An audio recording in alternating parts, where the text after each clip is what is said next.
ഒരു പാത്രത്തിലേക്ക് 2 table spoon എണ്ണ, 2 വലിയ ഉള്ളി നേരി പീസാക്കി കട്ടാക്കിയതും ആവശ്യത്തിന് ഉപ്പ് ഇട്ട് കൊടുത്തിട്ട് ഒന്ന് വഴറ്റിയെടുക്കണം. അതിലേക്ക് ഒരു കഷ്ണം ഇഞ്ചി ചെറിയ ചെറിയ പീസാക്കിയതും 2-3 പച്ചമുളകും ചെറിയ പീസാക്കിയത്, ഒരു 5-6 വെളുത്തുള്ളിയെല്ലാം ചെറിയ പീസാക്കിയത് ഇട്ട് കൊടുത്തിട്ട് ഒന്നുകൂടി വഴറ്റിയെടുക്കണം. കറിവേപ്പില ചെറിയ പീസാക്കിയത് കൂടി ഇട്ട് കൊടുക്കാം. എന്നിട്ട് ഒന്നുകൂടി വഴറ്റിയെടുക്കാം. 1/2 ടീസ്പൂൺ മഞ്ഞൾപ്പൊടി, 1 ടീസ്പൂൺ കുരുമുളക് പൊടിച്ചതും 1/4 ടീസ്പൂൺ ഗരം മസാലയും ഇട്ട് കൊടുത്തിട്ട് വേണം ഇനി വഴറ്റിയെടുക്കാൻ വേണ്ടിയിട്ട്. ഉപ്പും മഞ്ഞളും ഇട്ട് കുക്കറിൽ 4 വിസിലിട്ടിട്ട് പുഴുങ്ങിയെടുത്ത ബീഫാണ്. അതൊന്ന് ജസ്റ്റ് ക്രഷാക്കി എടുത്തതാണ് മിക്സിയിൽ. അതും ഇട്ട് കൊടുക്കണം. എന്നിട്ട് നന്നായി വഴറ്റിയെടുക്കണം. കുറച്ച് മല്ലിയില ചെറിയ പീസാക്കിയത് കൂടി ഇട്ട് കൊടുത്തിട്ട് ഒന്ന് മിക്സാക്കിയിട്ട് ഓഫ് ചെയ്യാം. ഒരു പാത്രത്തിലേക്ക് 1 കപ്പ് മൈദ, ആവശ്യത്തിന് ഉപ്പും ആവശ്യത്തിന് വെള്ളവും ഒഴിച്ചു കൊടുത്തിട്ട് ഒന്ന് ചപ്പാത്തിക്കൊക്കെ കുഴക്കുന്ന മാതിരി കുഴച്ചെടുക്കണം. ഇത്രയും മതി. ഇനി ഒരു ചപ്പാത്തി പലക എടുത്തിട്ട് അതിലേക്ക് കുറേശ്ശെ മൈദ തൂക്കി കൊടുത്തിട്ട് ഓരോ ബോൾസ് എടുത്തിട്ട് നന്നായി പരത്തിയെടുക്കാം. നല്ല രീതിയിൽ പരത്തിയെടുക്കണം. നല്ല ടേസ്റ്റാണ് ഈ സ്നാക്സ്. ഒന്ന് പരത്തിയെടുക്കേണ്ട പണിയേ ഉള്ളൂ. ഇതുപോലെ തന്നെ ഇതേ ലെവലിൽ ഒന്നുകൂടി പരത്തിയെടുക്കണം. ഇതേ സൈസിൽ തന്നെ ആയിരിക്കണം. ഇനി ഒരു മാവ് വെച്ച് കൊടുത്തിട്ട് അതിലേക്ക് കുറേശ്ശെ ബീഫ് മസാല വെച്ച് കൊടുക്കാം. ബീഫ് മസാല തന്നെ വേണമെന്നൊന്നുമില്ല. ചിക്കൻ മസാലയായാലും മുട്ട മസാലയായാലും ചെമ്മീൻ മസാലയായാലും മതി.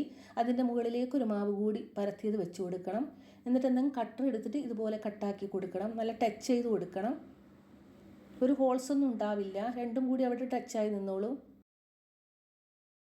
ഇതുപോലെ തന്നെ ബാക്കിയെല്ലാം ചെയ്തെടുക്കണം. ഇതേ മാവ് കുഴച്ചിട്ട് തന്നെ രണ്ടാമത് ചെയ്തെടുത്താൽ മതി. ബാക്കിയുള്ള മാവ് കൊണ്ട് ഇതാ കണ്ടോ, ഹോൾസൊന്നും ഉണ്ടാവില്ല.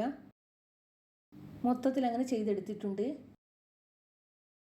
കുറച്ച് ബ്രെഡ് പൊടിച്ച് വെച്ചിട്ടുണ്ട്. 2 മുട്ടയും കുറച്ച് ഉപ്പും കുറച്ച് കുരുമുളകും ഇട്ടിട്ട് ഒന്ന് മിക്സാക്കി എടുത്തിട്ടുണ്ട്. ഇനി ഓരോന്നായി എടുത്തിട്ട് ആദ്യം മുട്ടയിലും പിന്നെ ബ്രെഡിലും മുക്കി കൊടുക്കണം. ഇതുപോലെ തന്നെ ബാക്കിയെല്ലാം ചെയ്തെടുക്കണം. ആദ്യം മുട്ടയിലും പിന്നെ ബ്രെഡിലും നന്നായി മുക്കി കൊടുക്കണം. നല്ല ടേസ്റ്റാണ് ഈ സ്നാക്സ് കഴിക്കാൻ വേണ്ടിയിട്ട്. ചെറിയൊരു പണിയേ ഉള്ളൂ പരത്തണമെന്ന്, മാവ് പരത്തണം എന്നുള്ള ഒരു പണിയേ ഉള്ളൂ. ഇതുപോലെ തന്നെ ബാക്കിയെല്ലാം ചെയ്തെടുക്കണം. മൊത്തത്തിൽ അങ്ങനെ ചെയ്തെടുത്തിട്ടുണ്ട്.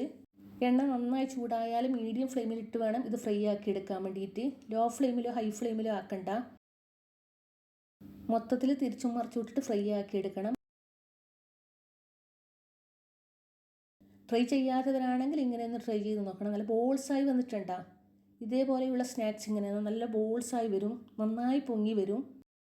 നല്ല രസമാണ് കാണാൻ വേണ്ടിയിട്ട്.